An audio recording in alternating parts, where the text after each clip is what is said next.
Thank you for this invitation. Very happy to be with all of you. I hope we can make this next 40 minutes life-altering, something which we can take home. All of you understand English? All? Very nice. Very happy to see such eager, bright faces. Cheer up and be happy. I want to see a smile on your face. All of you smile and not worry and not in anxiety, but smile. Smile that you are here, smile that you're coming here to learn, take home some new ideas and grow from here. It's growing from here. Every day is growth. It's growing from here. Right? You with me? All of you? Okay, sit up a little. Yes, that's better. Good. I want to see you all very alert and being with me in my eye contact. How many of you are married? And how many of you are not married yet? So my challenge is bigger. Those of you who are married have increased your challenges, right? And what are the big challenges for a married woman? Husband, children, and in-laws, right? And even sometimes own family who needed you, but you're not there. Isn't it? Sometimes your brothers and sisters who were dependent on you, who needed you, but you're not there because you're married. Therefore, your challenges are much bigger. And those who are not married, are you waiting to buy those challenges? Are you waiting and anxious to get those challenges? Or are you enjoying your sense of freedom still?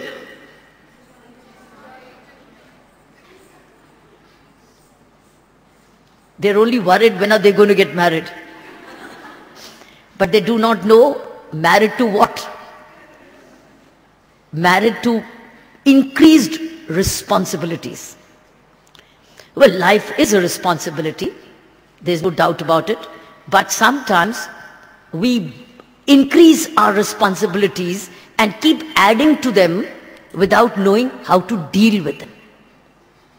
Isn't it? Isn't it?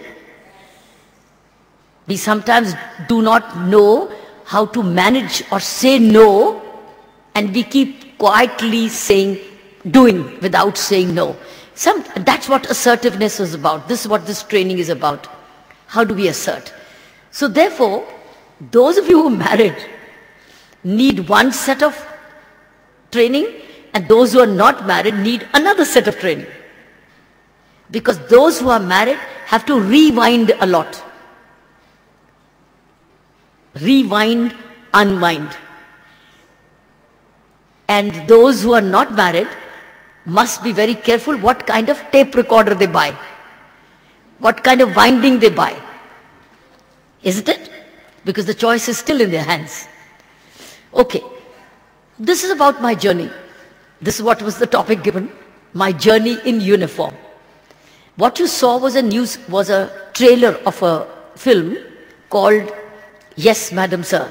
This was made by an Australian woman, and it's been not released in India. It's only overseas because the producer did not get the right kind of partnership here. So she's not brought this film to India. So therefore, I have shown you only a trailer, but the movie is, of course, a 93-minute biopic. It's like Bhag, Milkha Bhag.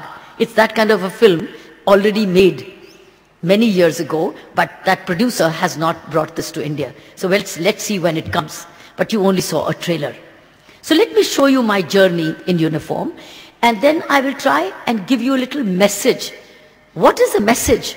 Why am I showing you this slide? It's not to show myself. There's a message in every slide which I will then share with you.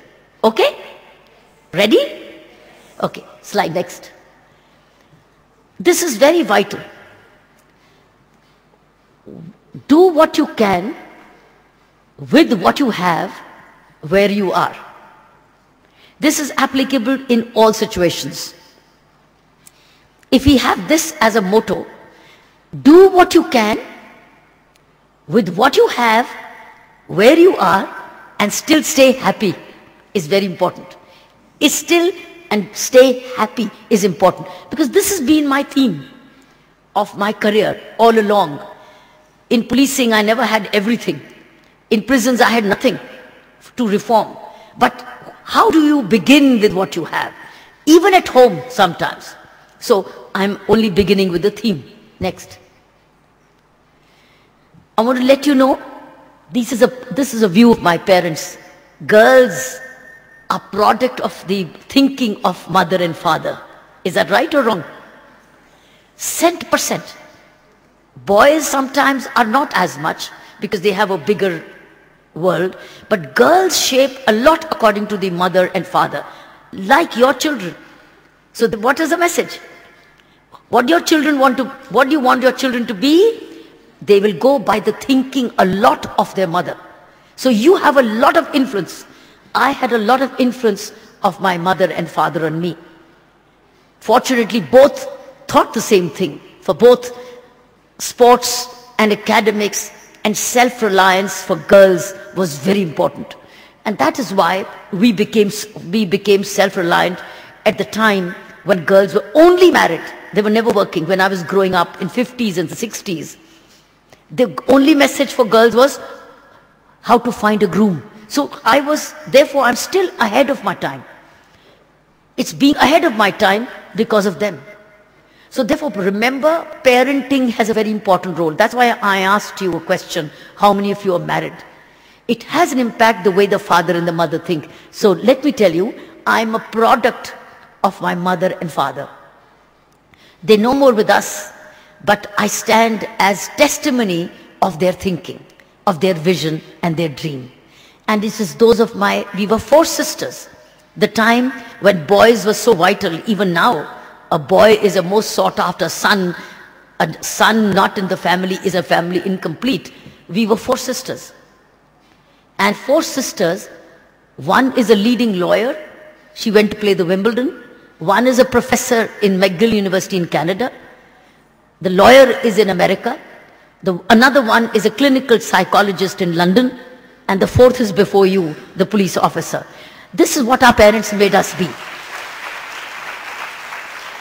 Next. Again, I want you to rewind a little. Rewind. In what all activities did you as a girl invest your time into? Did you invest into reading? Did you invest into sports? Did you invest into extracurricular activities? What all did you invest into? All that investment comes back in your life. It comes back. Remember that. That investment of, particularly when you're growing up, is very vital. Whatever I am today, if I'm assertive, or if I'm confident, or if I'm self-reliant, or I'm professionally sound, it goes back to my school days. It goes back to my college days. There was something to do in everything I did. It was a very high achieving upbringing. Upbringing in activity management and in sports, particularly for girls, extracurricular activities, creativity, music, art, and particularly outdoor sport makes a girl assertive. You want a girl to be assertive? Make her play. Whether you played or not, I do not know. Please make sure your daughters play, your sons play. Let them play. But it's never late to play. It's never late to play. Even once a week, married or unmarried, go to play. Go to play. Playing sheds off lots of complexes. Playing gives you so many other qualities which only reading does not. And imagine, I was an NCC cadet. I was a national tennis champion. And then I was best in academics. So many things went into me when I was just growing up. And I did not know why they were going to be so useful. I did not know. But these are habits. These are seeds which are sown, and the more trees you sow, the more fruits you get. Is that right? This was so many trees which were being sown in my life. I did not know that I would have so many fruits. And there's so many fruits not to be eaten, but to be distributed, to be given, to be passed on. This is what life is all about. It's sowing, but you're all young, so you're not late. You can continue to start sowing seeds even now. Whatever fruit you like, whatever habit you like, you can start sowing the small seeds now. This is what this training program is. Life begins at any age, the moment you start realizing, I want to be like this. Then there is a journey, then there is a strategy. What is the step one? Supposing you want to say, I want to be a mountaineer, I want to climb the Everest. You don't straight away go to the Everest and hire a helicopter and get onto it. You go to the training institution. You go to learn step 1, 2, 3. You become physically fit. You go through a process and you become a mountaineer. So it's a stepwise direction towards that goal. So this is what I'm saying. Anything which you, in your training program today, you decide that I want to do this. Plan out a strategy that I need to do the following things bit by bit every day to be like that. So this is what I wanted to show you this slide for, that when I was growing up, I did not know how advantageous would this be when you were a child and you do all these things. Later on in life, they come back with so many fruits of rewards. Next. This is a clipping of 1972 when I became the Asian champion. Then my name was Kiran Peshavria, which was, then after marriage it became Kiran Bedi. This is the only mistake in my life I made. When I lost my own surname, which was an Asian champion name. Never let your name go. If you ask me, any mistake you made? Yes. When my Peshavria got dropped out and I became a Bedi, I should have remained Peshavria Bedi, or I should have remained Peshavria. Why should I become Bedi? Why? That's my choice. But when I wrote, every time I wrote in my police training Peshavria Bedi, they started to drop my Peshavria and put Bedi. So gradually it got dropped. Instead of I insisting that it continues, because it was not an insistence, the Peshavria got dropped out. But what I'm saying is that these habits, these awarenesses at an early age is very vital. Now those of you who are married, you can even now add your own surname to it. Even now. Even now. And those who are not married, please don't lose your own name. You can add a name, but don't lose your name. Next. Now I joined the police service. And now, you see, when I showed you my earlier slides, could have I joined as a girl the police service without that background? I'm asking you. That is why that background was shown, that whatever you are, in character, in spirit, in endurance, in stamina, it is the way we grow ourselves up. So what will you be when you're 40? What will you be when you're 50? What will you be when you're 60 is what you're doing now. Always remember that. So imagine yourself to be 50. What would you like to be? What would you like to look like?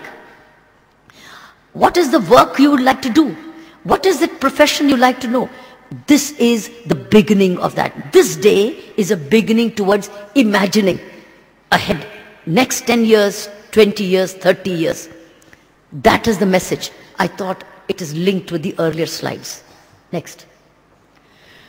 The same stamina helped me lead the 26th January parade in Delhi. This is the first time anywhere in India a woman led a male parade. Anywhere.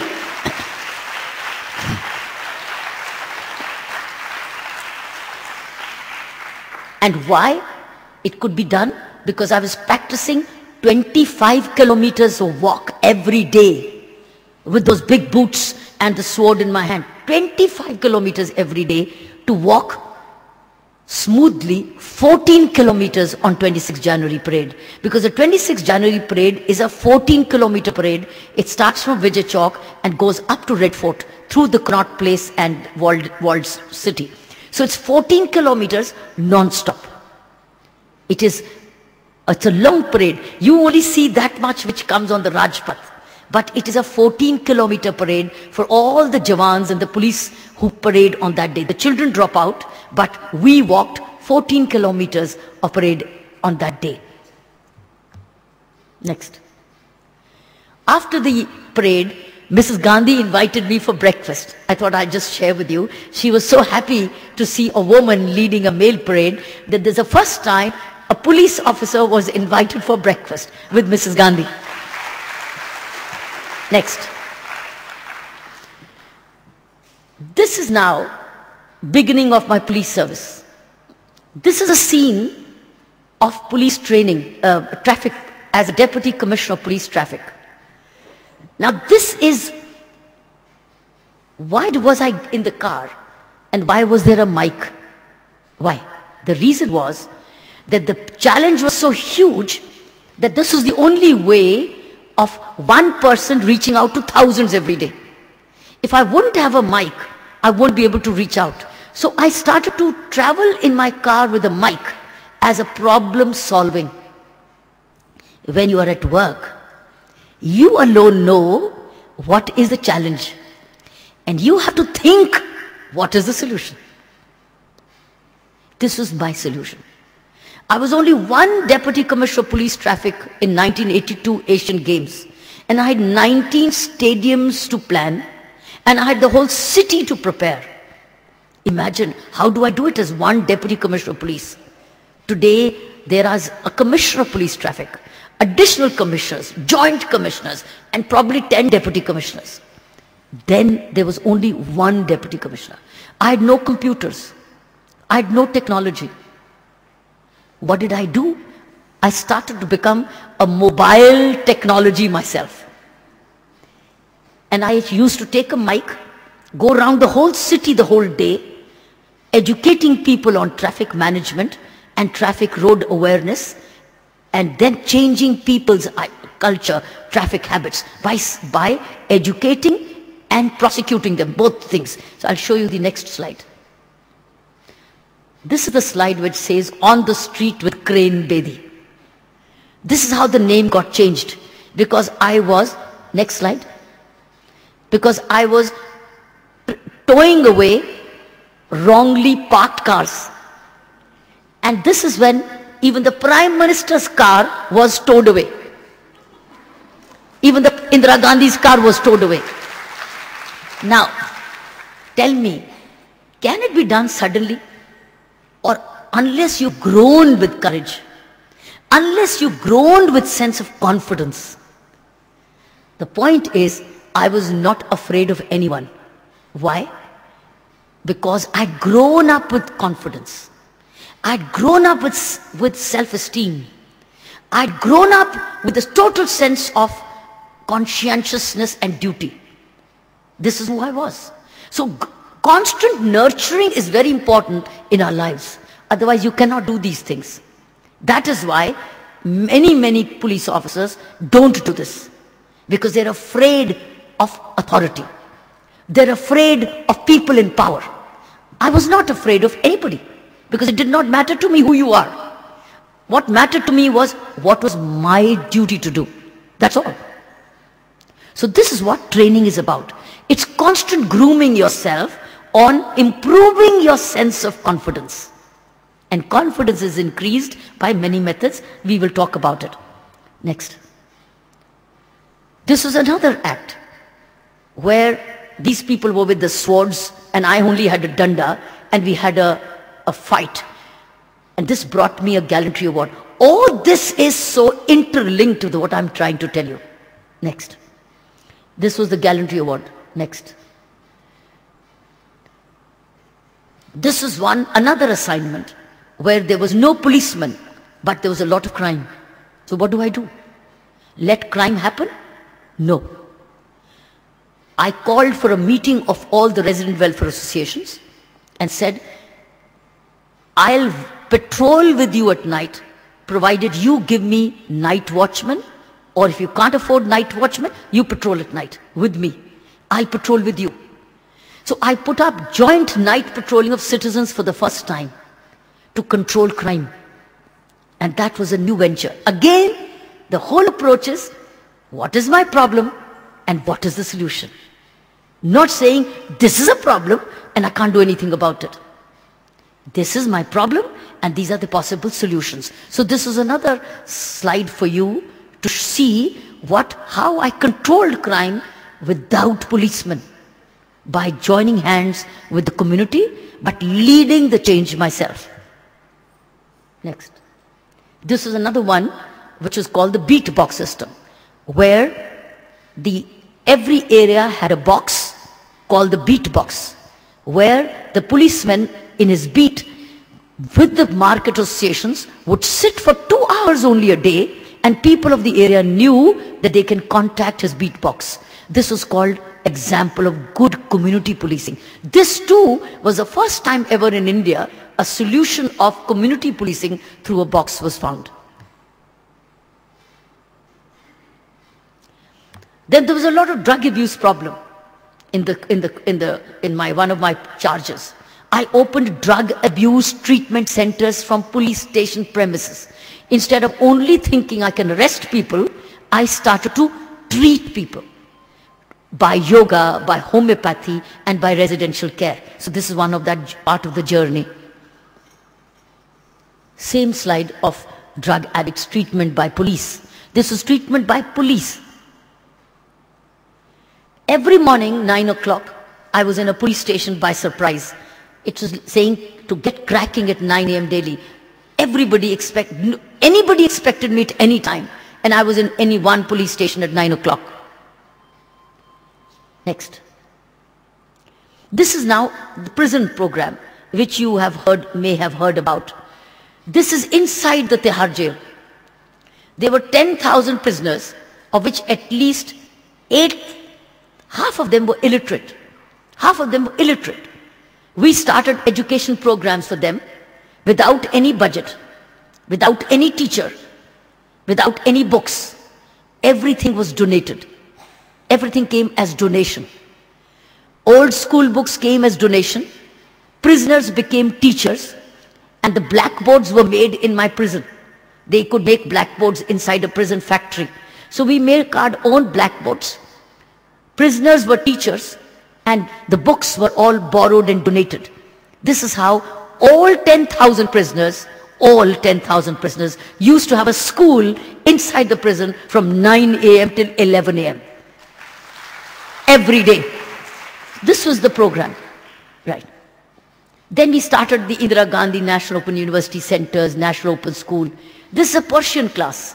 So we had Urdu, Persian, Swahili, Hindi, Tamil, all these classes, because Tihar prison has all of them people from all over the country. So we started to do language courses, and we started to do basic literacy according to the need of each prisoner.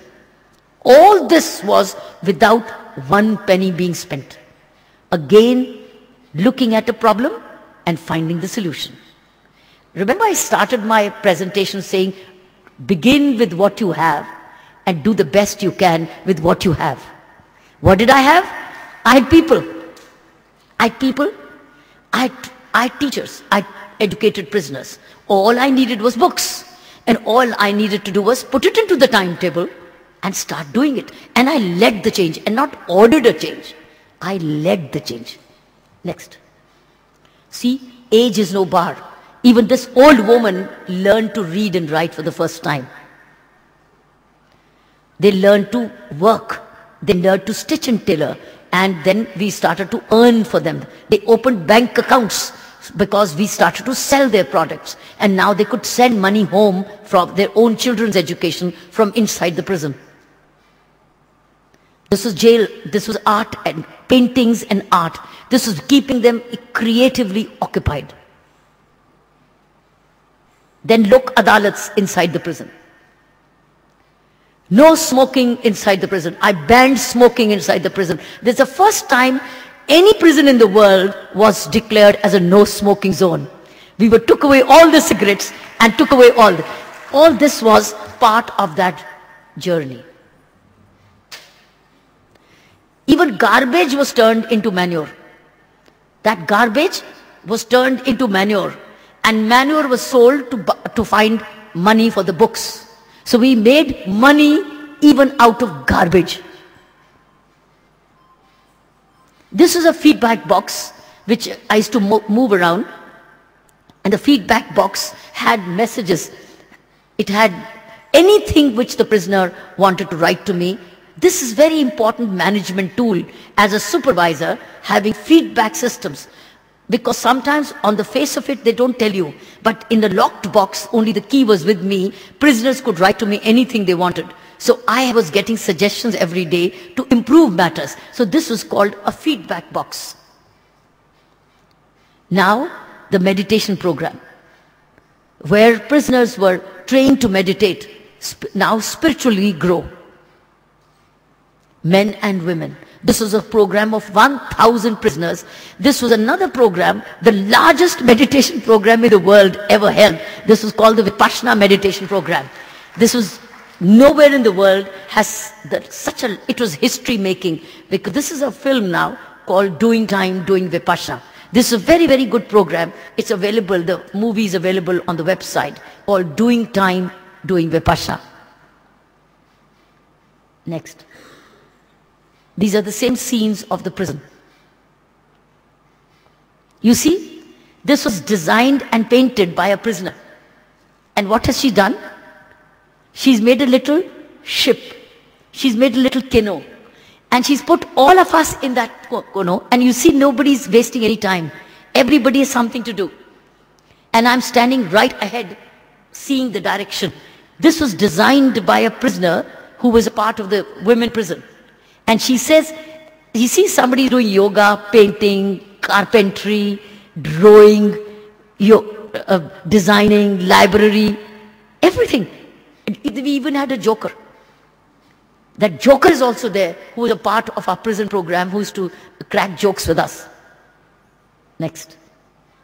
Then came the Ramon Magsaysay Award in 1994.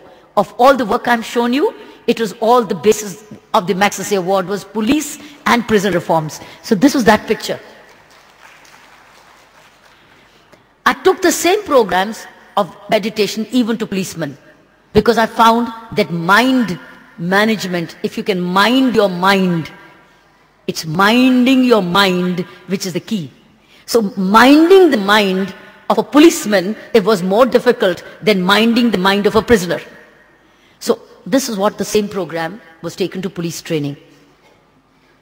These are some of those images. Next. This was my United Nations assignment, which was again was a very rare honor to any Indian. It was I became the first woman anywhere in the world to become a police advisor to the Secretary General of United Nations. All this work which I showed you became the reason for such a prestigious assignment. And this is one of those UN assignment days. This is somewhere in Africa. The award which I got, called the India Vision Award, was dedicated to a foundation called the India Vision Foundation. It's that slide which was being announced, to launch prison reforms. And that India Vision Foundation started to work with the children of prisoners, which it is today doing for last 20 years. This is with the children of prisoners. We started to run a play school inside the prison. This is celebrating Diwali with them and in their school. So it is now, that award led to formation of a foundation to work with children of prisoners. The children from the prison, because the mothers come with children, women prisoners come with children sometimes. So we run a play school for them inside the Har jail. And after their age of 5, We take them to residential schools like these. This is one of that picture where they've grown up. These are all children of women prisoners whose mothers may be in jail or fathers be in jail, but they are in some of the best convent schools of Delhi and neighborhood. We have about 220 such children in our program at the moment. These are those programs of my second foundation. So while in service, I set up 2 foundations. This is also a very interesting. Some of you belong to some companies. They may have the corporate social responsibilities. I would suggest get involved with the CSR activity, which is a very, very helpful and very productive and very creative. These are some of my NGO work which we do in the second foundation. We work with the street children, and this is a glimpse of those poor children we educate, and we run B schools for the poor. They're all B schools. They become entrepreneurs. And we have convocations for them. Our program model is the 3S model. It's the Shiksha model, it's the Sanskar model, and it's the skills model. We give them education so that they don't drop out. We give them value education so that they become good charactered, and we give them hand skills so they become employable. So our education in our 2 foundations is the 3S. It's Shiksha, it's Sanskar, and it's skills. Because skills without Sanskar is not safe. And Sanskar with no skills keeps you poor. So Shiksha, skills and Sanskar, we make it. So 3S model through our 2 foundations. This is how we work with the villages in the communities.